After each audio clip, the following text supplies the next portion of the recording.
दोस्तों, आ गई हूँ मैं एक अपने नए वीडियो के साथ। इससे पहले कि मैं अपना वीडियो स्टार्ट करूँ, आप सभी से मेरा अनुरोध है कि प्लीज़ मेरे चैनल को सब्सक्राइब ज़रूर करें। आपके सब्सक्रिप्शन से मुझे मोटिवेशन मिलता है और अच्छे वीडियोस बनाने के लिए। थोड़ा सा लंबा वीडियो जाएगा क्योंकि मध्य प्रदेश के वन जो हैं वो भी बहुत महत्वपूर्ण है, क्योंकि एक एक क्वेश्चन से कट ऑफ क्लियर होता है। यानी एक एक नंबर जो है ना बहुत महत्वपूर्ण होता है। तो जैसे आपको मैं बता देती हूँ कि ये 2020 का पेपर है, जिसमें एक सिंपल सा छोटा सा क्वेश्चन पूछा था कि मध्य प्रदेश में कुल वनों के कितने प्रतिशत भाग पर सागौन के वृक्ष पाए जाते हैं। तो ये परसेंटेज टोटल है 19.36% है, लगभग 20। इसने लगभग दिया है, दैट मीन्स कि ये, क्योंकि इससे सबसे करीब यही है, तो लगभग 20 इसका सही आंसर था। तो आज का वीडियो थोड़ा लंबा जाएगा, हम विस्तार से पढ़ेंगे मध्य प्रदेश के वन। पढ़ना कैसे है मैं बता देती हूँ आपको। तो सबसे पहले तो आपको ये जानकारी होना चाहिए कि वन जो है मध्य प्रदेश में वनों का घनत्व कितना है। तो आपको ये पता होना चाहिए कि हमारे यहाँ अति सघन वन होते हैं, सघन वन होते हैं, विरल होते हैं और एक खुला वन होता है। ठीक है, इसमें सिर्फ ये परसेंटेज याद होने चाहिए आपको। उसके अलावा जैसे आजकल पूछा जाने लगा है कि मध्य प्रदेश को कि किसी को कितने भागों में बांटा गया है, जलवायु को कितने भागों में बांटा गया है, इसी तरह वनों का प्रादेशिक वितरण यदि पूछे तो मध्य प्रदेश में वनों की कुल कितनी पेटियां हैं? 4 पेटियां हैं, जिसमें सबसे महत्वपूर्ण कौन सी है? सतपुड़ा, मेकल, बघेलखंड, पठार पेटी। विंध्याचल श्रेणी है, पन्ना विंध्याचल श्रेणी है, मुरैना शिवपुरी पठार। ठीक है, ये 4 पेटियां हैं। ठीक है, इसमें बुक में भी यही दी हुई है, ये 4 पेटियां दी हुई हैं। मध्य प्रदेश में वनों की 4 पेटियां हैं, सतपुड़ा, मैकल, बघेल, पठार, विंध्याचल श्रेणी, पन्ना। ये आपको पता होना चाहिए कि वनों के हिसाब से 4 पेटियों के हिसाब से कौन सी हैं। तो इनमें सतपुड़ा मेकल श्रेणी वनों की दृष्टि से सबसे विस्तृत और महत्वपूर्ण है। इसका विस्तार कहाँ है? तो नर्मदा सोन घाटियों के दक्षिण में तथा पूर्व में यह सीधी जिले तक फैली हुई है। इस पेटी के मध्य में बैतूल से लेकर शहडोल तक एक ऐसी पेटी है जिसमें वनों को साफ कर मानव की बसाहट और कृषि का विस्तार किया गया है। इस कृषित पेटी के कारण सतपुड़ा मेकल पेटी 2 हिस्सों में बांट दी गई है। दक्षिण हिस्से पर उष्ण कटिबंधीय आर्द्र पतझड़ वाले वन है, परंतु उत्तरी सीमांत पर शुष्क पतझड़ वाले वन हैं। विंध्याचल की वन पेटी नर्मदा सोन घाटियों के उत्तर, मालवा पठार के दक्षिणी सीमा पर पश्चिमी पूर्वी दिशा तक फैली है। आपको इसका एक स्क्रीनशॉट ले लेना है। अपार्ट फ्रॉम दिस आपको क्या पढ़ना है? इसके अलावा आपको पढ़ना है, पता होना चाहिए कि इसके अलावा आपको ये वाले इसका स्क्रीनशॉट ले लीजिएगा। ये पहले इन डब्बों का स्क्रीनशॉट ले लें जो मैं आपको बता रही हूँ। ठीक है, इसका स्क्रीनशॉट ले लिया आपने। इसके अलावा आप इसका, क्योंकि आपने देखा ना इसमें पूछा गया था ना, ये सागौन के वृक्ष का प्रतिशत बताओ, यही पूछा गया था ना।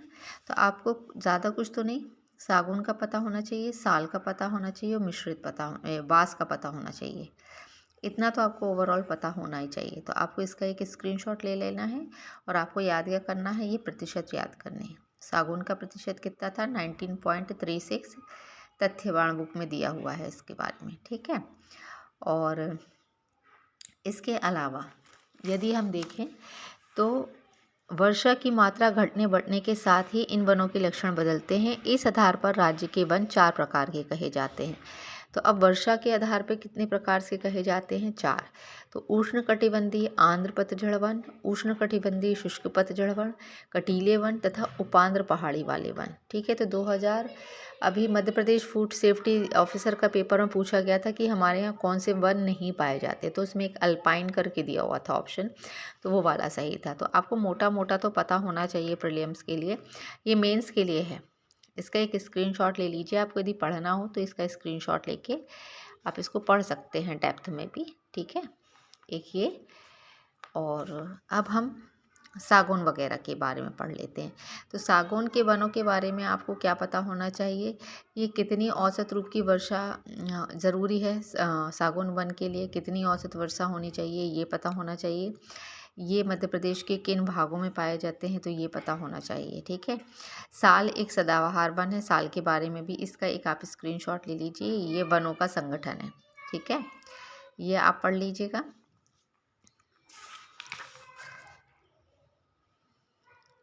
अब प्रशासनिक आपको पता है आरक्षित वन होते हैं, संरक्षित होते हैं और अन्य होते हैं। तो इसका स्क्रीनशॉट भी ले लीजिएगा आप एक, ताकि आपको पता रहे। इसके प्रतिशत भी कभी भूले भटके पूछ लिया जाए तो आपको एटलीस्ट बनना तो चाहिए। ठीक है, ये तो मैंने आपको किताबी ज्ञान दे दिया है कि हाँ आपको इतना पढ़ लेना है। अब किताबी ज्ञान के अलावा और क्या पढ़ना है। ठीक है, तो किताबी ज्ञान के अलावा ये जो पिछले वर्ष के पेपर हैं इसमें ये लगातार पूछे गए हैं। ठीक है, तो आपको इनके बारे में पता होना चाहिए कि वनोपज का राष्ट्रीयकरण सन 1964 में मध्य प्रदेश में तेंदुपत्ते से प्रारंभ हुआ था। और ये पूछा गया था अभी तो 1973 में बांस व सलई का राष्ट्रीयकरण हुआ था। वनों के विकास के एक कार्यक्रम के रूप में सामाजिक वानिकी कार्यक्रम की शुरुआत कब हुई थी, तो 1981-82 में हुई थी। मध्य प्रदेश राज्य वन विकास निगम की स्थापना 1975 में हुई थी। इसका भी आप एक स्क्रीनशॉट ले लें।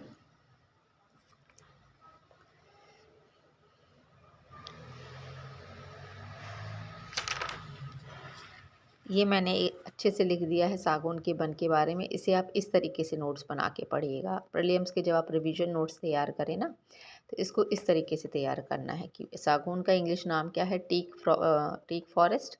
क्षेत्रफल के हिसाब से इतना है, वन क्षेत्र का 19.36% है। ये वन कहाँ कहाँ पाए जाते हैं तो ये इसमें दे दिया है मैंने। औसत वर्षा वाले क्षेत्र इतने दे दिए हैं, 75 से 125 सेंटीमीटर तक की वर्षा होनी चाहिए।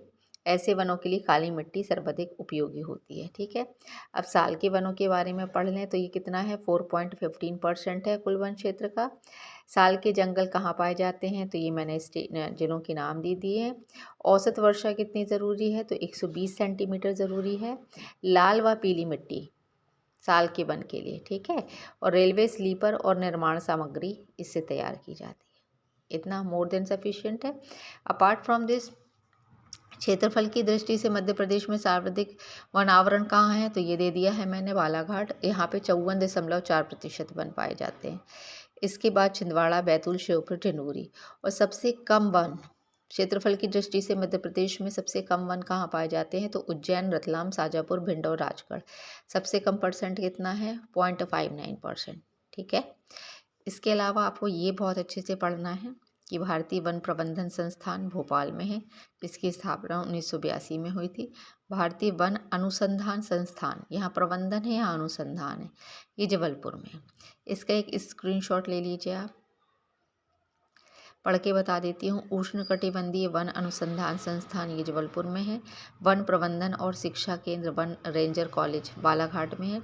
वन प्रबंधन शिक्षा केंद्र बैतूल में है। ठीक है, तो ये इतना आपको पढ़ना है। इसके अलावा ये है हिंदी ग्रंथ अकादमी की बुक। ठीक है, इसका भी आप लोग चाहें तो स्क्रीनशॉट ले सकते हैं। मैंने अपने टाइम पे इसी बुक से पढ़ाई की थी और इससे बहुत अच्छे से मेरा पेपर क्लियर हुआ था। ये देखिए यहाँ दिया है ना, इसमें लेकिन परसेंटेज चेंज दिया है। इसमें मध्य प्रदेश में सागौन के बल 17.8 दिए हैं, जो वर्तमान में बढ़कर कितना हो गया है, 19.36 हो गया है। इसमें इसकी वजह से मैंने इसे करना छोड़ दिया था, क्योंकि ये डेटा जो है ना, जैसे ये दिया है ना 20%, डेटा की वजह से फिर मैंने इसको ड्रॉप करके दूसरी बुक की थी, ये वाली है ना। तो वनों को भी अच्छे से पढ़िए। वन की पेटियाँ इसमें इतनी दी थी। काफ़ी कुछ थोड़ा सा अलग है इसमें, मैंने फिर चेंज किया था। ये देखिए यहाँ 75 से 100% किया था। तो ये वनों के बारे में भी आपको पता होने चाहिए। तो इसका भी स्क्रीनशॉट ले लीजिएगा कि जलवायु के आधार पर वनों के प्रकार कितने हैं, 3 हैं। उष्णकटिबंधीय पर्णपाती वन, उष्णकटिबंधीय अर्धपर्णपाती वन, उष्णकटिबंधीय शुष्क पर्णपाती वन। ठीक है, इसका स्क्रीनशॉट लेके या वीडियो को दोबारा पॉज करके देख लीजिएगा, क्योंकि मैं बहुत लंबे वीडियोस बनाने पे बिलीव नहीं करती कि वही चीज़ को मैं आपको बार बार बोलूँ, 1 घंटा लूँ। नहीं, आप सभी से मेरा सिर्फ इतना ही अनुरोध है कि शॉर्ट में मैं देती हूँ वीडियो, सिर्फ स्क्रीनशॉट लें ताकि इसको आप नोट्स बना सकें। आशा करती हूँ आपको ये दिख रहा होगा।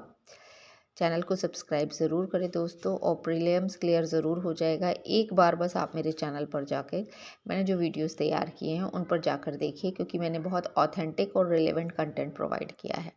समय नहीं ख़राब किया है किसी का। ठीक है, चैनल को सब्सक्राइब ज़रूर करें। Thank you.